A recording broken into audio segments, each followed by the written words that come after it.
pemirsa Raket Prasojo TV Channel, kita berjumpa kembali di kesempatan hari ini. Kita atas nama Yayasan Raket Prasojo, sebuah lembaga pengkajian, pelestarian dan pengembangan budaya Nusantara, turut mengucapkan prihatin dan mengutuk keras terjadinya bom bunuh diri di Gereja Katedral Makassar. Semua itu terjadi karena pemahaman yang salah dalam beragama. Pelakunya mabuk dogma dan mabuk surga. Karena itu, para pemirsa Raket Prasojo TV Channel, saat ini kita akan membahas tentang surga, sehingga dengan tema surga itu milik orang Jawa, bukan milik orang Arab. Di studio sudah berkumpul beberapa anggota dari Yayasan Raket Prasojo. Terkait dengan hal tersebut, anggota yang hadir di sini bisa mewakili para pemirsa yang ada di seluruh Nusantara. Bisa nanti mengajukan pertanyaan di kolom komentar. Dan saat ini akan barangkali bisa diwakili yang hadir. Silahkan sebutkan nama dan pertanyaannya, Pak. Silahkan. Terima kasih Bapak Sutrimo yang saya hormati. Dalam kesempatan kegiatan pada hari ini sesuai dengan tema yang diangkat, yaitu surga milik orang Jawa, bukan milik orang Arab. Pertanyaan saya, bagaimana dalam pengejawantaannya dalam kehidupan sehari-hari tentang hal tersebut di atas? Saya anggota Raket Prasojo, nama Saimo Adi Sampurno. Mekaten, begitulah yang saya tanyakan. Mohon pencerahan, mohon penjelasan dari Bapak Sutrimo. Terima kasih. Terima kasih Pak Saimo. Pertanyaan berikutnya, silakan Bapak. Gini Pak, saya mau menanya, konsep surga itu menurut orang Jawa bagaimana? Gitu aja. Sebutkan namanya, Pak. Saya Kusyanto. Kusyanto dari Dau. Dau. Ada pertanyaan lagi atau cukup dua ini dulu, Pak Gunawan? Dua ini dulu. Mas Purwanto gimana? Dua ini dulu. Yeah. Para pemirsa Raket Prasojo TV Channel, akan kita bahas tentang surga itu milik orang Jawa, bukan milik orang Arab. Di sini bukan berarti kita mau rasis, bukan, tetapi kita akan memberikan sebuah pencerahan kepada bangsa ini, supaya bangsa ini tidak terlanjur mabuk dogma yang akhirnya malah merugikan diri sendiri, harus mengorbankan tubuhnya, nyawanya demi sebuah keyakinan yang belum tentu itu benar. Mari kita bahas bersama-sama. Ketika kita bicara surga milik orang Jawa, berarti ada dua kata kunci. Satu surga, yang kedua adalah Jawa. Surga ini berasal dari bahasa Jawa kuno. Ada yang mengatakan surga itu berasal dari bahasa Sanskerta. Tetapi beberapa ilmuwan juga memberikan kesimpulan bahwasanya bahasa Sanskerta itu pun juga merupakan berawal dari bahasa Jawa kuno. Kita bukan dipengaruhi oleh budaya India, tetapi malah budaya India yang kita pengaruhi. Sehingga ketika bicara kata surga, ini berasal dari bahasa Jawa kuno, itu masih bisa kita temukan sampai detik ini. Di masyarakat Jawa seringkali menyebut orang yang sudah meninggal dengan kata suwargi, sawargo, atau surgi. Ini untuk menyebut orang yang sudah meninggal. Sampai detik ini masih kita temukan di masyarakat Jawa. Kata-kata surga itu masih ditemukan. Sementara kalau di bahasa lain, ini di masyarakat lain ini sudah tidak ditemukan kosakata tadi di dalam masyarakat. Sehingga kalau dikatakan di sini surga itu milik orang Jawa, iya benar, karena memang kata surga ini berasal dari bahasa Jawa kuno, dan sampai detik ini masih dipakai oleh masyarakat Jawa, bukan bahasa Arab. Kalau di dalam pemahaman budaya Arab itu tidak ada kata surga, yang ada adalah kata jannah. Jannah itu digambarkan sebuah taman, sebuah kebun, yang di situ digambarkan adanya banyak pepohonan, banyak buah, air mengalir yang siap diminum. Ya, barangkali karena di dalam Jazirah Arab di sana kan gurun pasir, sehingga mereka mendambakan sesuatu yang sejuk, ya, penuh pepohonan, banyak buah yang siap dipetik, air mengalir siap diminum, karena di sana air sangat sulit, gurun pasir, pepohonan juga sulit. Di sana jarang ada pepohonan-pepohonan yang rindang seperti di Jawa. Sehingga di sana jannah itu digambarkan sebuah kebun, sebuah taman. Nah, di dalam kaum Nasrani kan juga aslinya juga dari Jazirah Arab. Nasrani itu bukan dari Eropa. Di kitab Injil juga diceritakan tentang Taman Firdaus, bukan surga. Tidak ada satu kata pun kata surga di dalam Injil maupun di dalam Al-Quran dan hadis.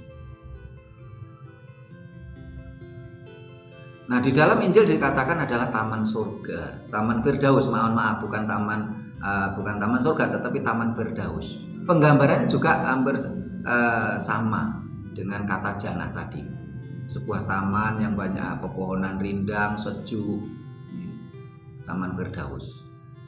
Nah, perkara siapa penghuni jannah, yang katanya jannah itu bertingkat-tingkat, siapa penghuni Taman Firdaus, ini perbedaan persepsi. Karena kalau selama ini banyak tokoh-tokoh agama mengatakan bidadari. Bidadari itu pun juga dari bahasa Jawa kuno, kata bidadari tersebut. Sehingga kalau dikatakan surga milik orang Jawa itu sangat tepat. Orang Arab tidak punya surga, dia punyanya cuman penggambaran jannah. Saya katakan penggambaran jannah, penggambaran Taman Firdaus, tetapi tetap tidak juga punya jannah. Jannah itu dikatakan sebuah taman, banyak pepohonan rindang, banyak buah. Di sana gurun pasir, tidak punya. Sementara kalau di Nusantara ini, khususnya di Pulau Jawa, kalau para pemirsa ini usianya saat ini sudah taruhlah 45 ke atas, ya, seperti kita udah 50, Pak Saimo udah 60 lebih, ini pasti ingat betul pada masa kecil kita. Di masa kecil kita ini pepohonan rindang, banyak buah, buah tinggal petik. Waktu itu rasa kepemilikan tidak seperti sekarang yang penuh dengan ego. Dulu kadang-kadang kita jalan ke tegalan, ke sawah, ya, ke kebun, itu banyak buah yang tinggal petik walaupun milik orang lain, milik tetangga. Tetapi kalau kita petik, kita makan, pemiliknya nggak marah gitu loh. Kalau marah itu ketika kita mengambil dalam jumlah besar, kita bawa pulang, itu namanya mencuri. Kalau masa-masa kecil kita dulu, kita pergi ke kebun, pergi kan di sana ada buah mangga, buah apa saja. Kita petik, kita makan, tidak ada yang marah, walaupun pemiliknya tahu. Air mengalir yang siap minum. Masa kecil saya, anak-anak sungai itu airnya jernih, siap kita minum. Cuman yang kita minum bukan misalnya di air sungai tadi kita ambil yang di pinggirnya, terus kita kan ada batu cadas ya, kita gerowongi jadi belik. Ini siap minum airnya. Kalau sekarang kan pencemaran. Kalau kita pergi ke sungai saat ini ya pencemaran, ya mohon maaf banyak kotoran-kotoran, nggak mungkin siap minum. Dan itu semua terjadi karena keserakan manusia. Jadi ketika kita bicara tentang fisik taman banyak buahnya, air mengalir siap minum, ini milik kita, milik orang-orang di tanah Nusantara ini, khususnya Pulau Jawa. Kalau kita pergi ke Kalimantan, di sana airnya merah. Saya pernah ke Kalimantan, di Kalimantan Timur, Kalimantan Barat itu airnya merah. Sehingga orang-orang sana itu kalau minum biasanya ini nampung air hujan. Karena di sana tanahnya tanah asam, tanah gambut. Kalau Jawa enggak. Kalau di Sumatera masih bagus, Sumatera mirip dengan Jawa. Tapi notabene-nya di Nusantara inilah, ya Pulau Jawa, Pulau Sumatera, Pulau Kalimantan dan sebagainya, Sulawesi, ini banyak pepohonan, banyak buah yang siap kita petik, dan air pun siap kita minum sebelum ada pencemaran lingkungan. Ini gambaran jannah, gambaran Taman Firdaus. Ini secara fisik kita yang punya. Kenapa kita harus mengejar janji fata morgana, impian yang belum pasti? Kita sudah pasti kok kita ini pemilik surga. Walaupun saat ini tanah kita sudah mulai rusak sekalipun, tapi masih kita temukan sisa-sisanya itu. Sebagai contoh, makanya kemarin saya pergi ke Semeru, saya pergi ke Gunung Arjuna, masih kita temukan buah-buah hutan yang bisa kita konsumsi. Ada buah mangga hutan yang bisa kita konsumsi, air kita bisa minum. Bahkan kadang-kadang kita pulang turun dari Gunung Arjuna itu, kita membawa air dari sana, dan airnya itu kadar oksigennya bagus, bisa untuk penyembuhan, bisa untuk pengobatan. Gambaran itu masih ada sampai sekarang, walaupun tinggal sisa-sisa karena keserakan manusia. Ini kalau kita bicara secara fisik, kita yang punya surga itu. Kalau Arab malah hanya sekedar sebuah impian, sebuah penggambaran saja tentang sebuah taman yang hijau, penuh pepohonan, banyak buah, air mengalir siap diminum. Surga adalah berasal dari bahasa Jawa kuno, itu milik kita. Kalau dikatakan tadi ada surga, ada kata kunci surga dan ada kata kunci Jawa. Jawa di sini sebenarnya, kalau kita bicara filosofi, Jawa di sini bukan dalam artian suku. Kata Jawa ini sampai detik ini penuh misteri. Dan banyak yang kadang-kala banyak yang tidak paham. Kata Jawa dalam filosofi Jawa ini, para pemirsa nanti bisa buka channel kita juga yang judulnya What is Java. Di situ kita jelaskan. Kita tulis sedikit. Jawa dalam filosofi Jawa artinya adalah sesuatu yang tidak pernah mati. Jadi semua huruf Jawa itu dipangku mati untuk dapat konsonan kecuali huruf Ja dan Pa. Jawa artinya selalu tidak pernah mati, selalu hidup. Kalau orang dipangku mati ya berarti dia nggak hidup, dia nggak Jawa. Apapun sukunya, apapun agamanya, seberapa tinggi kekayaan dan kepandaiannya, seberapa rendah kebodohan atau kemiskinannya, kalau dipangku oleh situasi dan kondisi masih mati, ya berarti belum Jawa. Jawa artinya selalu hidup, tidak pernah mati. Ini makna Jawa. Jawa adalah sebuah value, nilai kehidupan, bukan sekedar sukuisme. Sehingga banyak di tengah-tengah masyarakat kita ada kata-kata, oh wong Cina ki kok Jawa banget.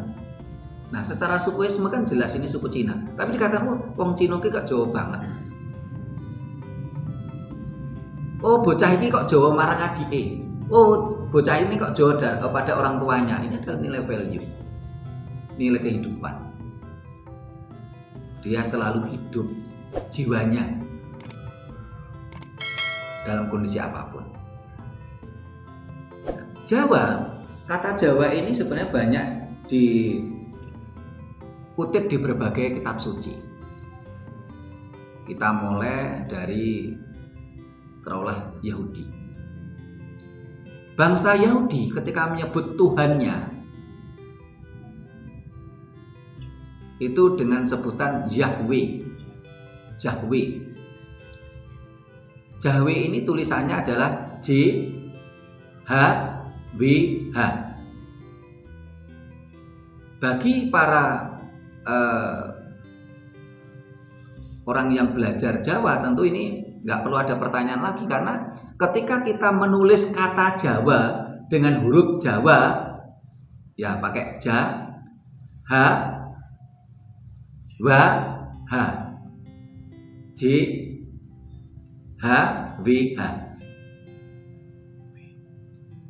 Orang Yahudi menyebut Tuhannya ini dengan kata Yahweh atau Jawa. Ini kan ada kemiripan. Tuhan itu kan tidak pernah mati. Tuhan itu tidak pernah mati. Tuhan itu selalu hidup. Tuhan itu sang maha hidup. Ini kan sama konsepnya dengan Jawa tadi. Jawa artinya tidak pernah mati, selalu hidup. Menurut orang Yahudi, Jawa artinya apa? Tuhan. Sebutan Tuhan yang selalu hidup atau sang maha hidup. Ternyata di dalam kitab suci lainnya juga disebut, di Al-Quran juga disebut tentang Jawa, Jawir, di surat Al-Takwir. Di situ digambarkan Jawa adalah sebuah tujuan, proses menuju sesuatu yang tinggi, sesuatu yang mulia, gambaran sebuah surga. Berarti apa? Jawa di sini dalam pengertian orang-orang Islam itu pun juga sesuatu yang mulia, sesuatu yang tinggi,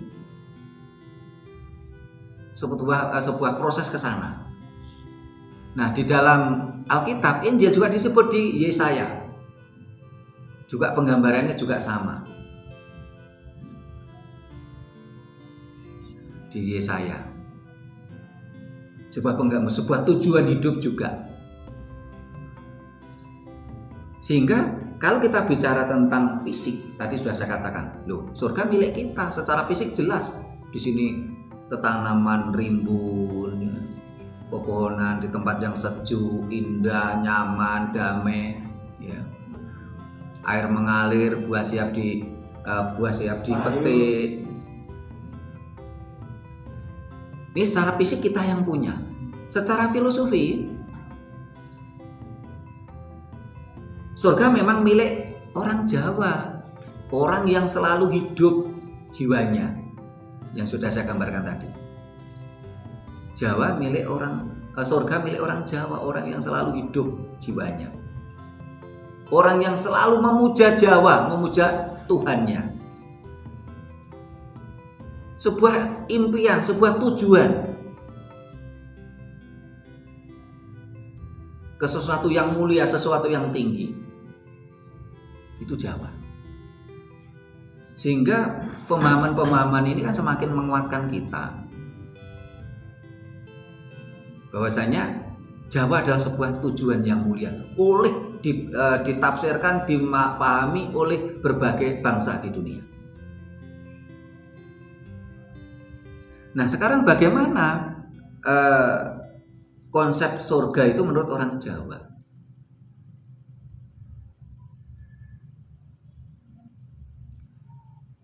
Sehingga Jawa ini tadi sudah saya jelaskan, ada Jawa dalam artian filosofi, ya, sesuatu yang selalu hidup, sesuatu yang selalu tidak pernah mati, sesuatu yang selalu menuju kepada kemuliaan, sesuatu yang tinggi. Dan Jawa dalam artian filosofi Jawa yang ada di konsep di tanah Jawa. Adanya taman dengan penuh pepohonan yang rindang, buahnya banyak, siap dipetik, air mengalir dan sebagainya. Nah, di dalam filosofi Jawa, kata surga itu artinya adalah tempat kesempurnaan. Jadi lengkapnya swarga loka. Loka itu adalah tempat, swarga adalah tempat kesempurnaan. Kata swarga, surga, swargi, ya, adalah tempat kesempurnaan.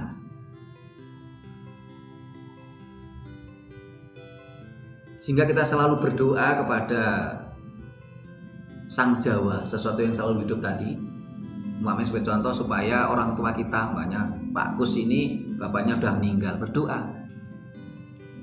duh Gusti mugi bapak kula manjing ing kasuwarganipun Gusti. Semoga bapak kita masuk ke surganya Tuhan, tempat kesempurnaan tadi. Karena secara konsep Jawa, surga itu adalah tempat kesempurnaan. Di sana tidak ada nafsu, tidak ada laki-laki dan perempuan. Karena yang menjadikan laki-laki dan perempuan itu kan raga kita. Sehingga dalam konsep Jawa dikatakan orang yang punya pelanangan itu pasti lanang. Disebut lanang karena dia punya pelanangan. Orang yang punya kelelakian disebut laki-laki. Orang yang punya pawadonan disebut wadon.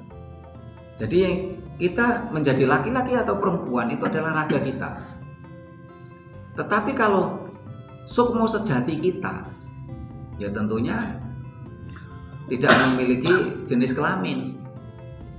Sehingga surga menurut konsep Jawa itu tempat kesempurnaan yang tidak ada nafsu. Sehingga kalau kita membaca atau menyimak lakon Wahyu Makutoromo, di sana digambarkan bagaimana Sang Wibisono itu mau naik ke surga. Itu tidak bisa, karena masih digandoli 4 nafsu yang ada dalam tubuhnya, yaitu Lodra, Sukarda, Angkara, dan Nimpuna. Kalau oleh tokoh-tokoh agama sekarang itu kadang-kadang menjadi dialih bahasakan dari 4 tadi, dari Lodra, Sukarda, Angkara, dan Nimpuna, itu diganti dengan Alwamah, Amarah, Supiyah, Mutmainah. Lodra ini adalah alwamah, nafsu, selalu ingin makan supaya tubuhnya kuat. Terus amarah, kalau dalam Jawanya adalah angkara, angkoro. Apakah nafsu amarah ini jelek? Tidak, karena amarah ini yang menjadikan kita memiliki tujuan. Tanpa rasa amarah, kita tidak memiliki tujuan, kita menjadi stagnan. Ya. Terus Supiyah itu Sukarda, Mutmainah itu adalah Nimpuna. Nah, ketika Sang Wibisono itu mau naik ke surga itu tidak bisa digandoli 4 nafsu ini, sehingga dia harus menyempurnakan nafsunya dulu. Setelah nafsunya tadi sempurna, disampurnake, baru dia bisa naik ke surga. Jadi di surga itu tidak ada nafsu, walaupun itu nafsu nimpuna atau nafsu mutmainah. Nafsu mutmainah itu katanya nafsu baik. Tetapi kalau kita belajar filosofi ya tidak, ya semuanya nafsu itu ya baik ya jelek, tapi ada plus minusnya. Sebagai contoh tadi nafsu aluamah atau lodra. Orang kalau nggak punya nafsu ini kan otomatis dia tidak akan doyan makan. Tubuhnya akan lemah. Nafsu amarah, orang kalau nggak punya nafsu amarah, dia tidak punya tujuan hidup. Dia tidak ingin umpamanya dulu kecil kepingin gemuk, ya. Dulunya nggak punya rumah, pengen punya rumah. Ini kan nafsu amarah. Terus nafsu supiyah atau sukarda, ini menjadikan kita suka lawan jenis, suka keindahan. Ini juga baik, juga ada sisi baik dan sisi negatifnya. Terus nimpuna atau mutmainnah, ingin merasa suci. Apakah ini nafsu baik? Ya baik ya tidak. Karena ketika orang mengejar-ngejar kepingin merasa dirinya suci, dia menjadi apa? Dia akan menyepelekan, menghina, merendahkan oleh orang lain karena merasa dirinya itu paling suci, dekat dengan Tuhan. Terus orang lain itu yang tidak sepaham dengan kita itu katanya apa, sesuatu yang harus dimusuhi, harus dibunuh, sampai dia rela mengorbankan dirinya dengan bom bunuh diri. Ini kan otomatis nafsu ini juga negatif. Kita boleh mencari kesucian tapi tidak boleh merasa suci. Nafsu ini harus disempurnakan sebelum naik ke surga dalam pemahaman Jawa. Jadi di surga itu tidak ada itu nafsu lawan jenis, sehingga kesibukan pria-pria di surga itu katanya memecahkan perawan-perawan bidadari, itu dalam konsep Jawa tidak ada.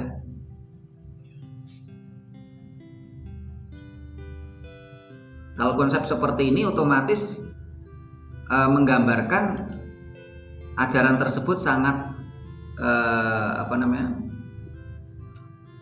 sangat kelaki-lakian gitu loh.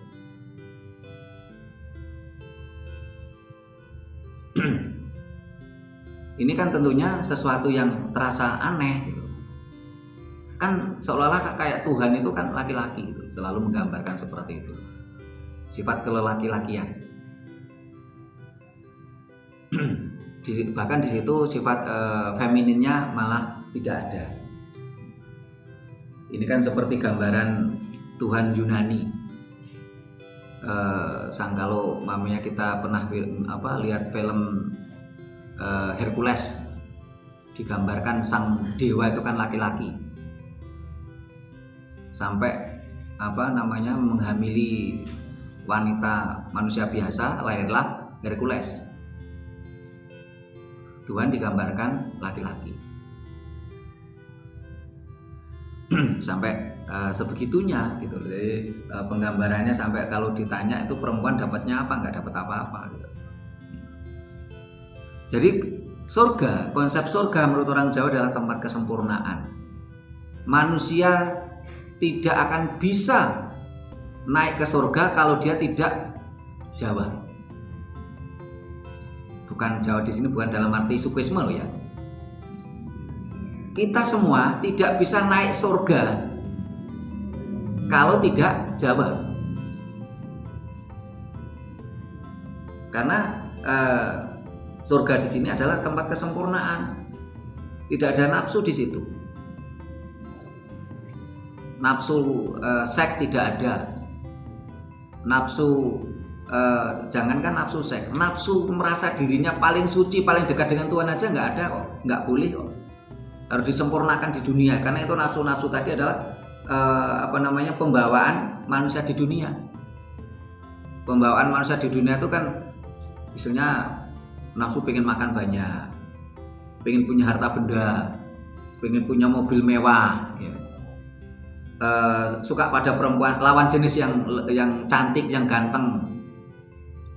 Terus merasa kepingin dekat dengan Tuhan, merasa dirinya wakil Tuhan, merasa suci, ini kan nafsu. Sehingga di dalam konsep Jawa, orang tidak akan bisa masuk dan naik ke surga kalau dia belum mampu menyempurnakan nafsunya. sehingga dia harus betul-betul Jawa. Jawa dalam artian tadi hidup, sesuatu yang mulia. Jadi sepanjang kita masih belum Jawa ya jangan harap kita ini bisa masuk surga. Karena itu kita harus belajar Jawa. Para pemirsa Raket Prasojo TV Channel, demikian tadi mengenai pembahasan surga milik orang Jawa, bukan milik orang Arab. Sudah kita jelaskan panjang lebar bagaimana surga secara filosofi maupun surga dalam artian penggambaran visual yang memang benar-benar milik kita, milik orang Jawa. Sehingga dengan apa yang kita sampaikan ini mudah-mudahan memberikan pencerahan kepada bangsa Indonesia ini supaya tidak mabuk dogma, tidak mabuk dogma asing, tidak mabuk surga yang penggambarannya yang belum jelas. Bagi para pemirsa di seluruh Nusantara bisa ada pertanyaan di kolom komentar. Nanti kita akan kita bahas di lain waktu. Dari yang hadir ini apakah ada pertanyaan lagi? Kalau tidak ada, kita akan cukupkan sampai di sini dulu tentang tema surga itu milik orang Jawa, bukan milik orang Arab. Terima kasih. Rahayu. Rahayu.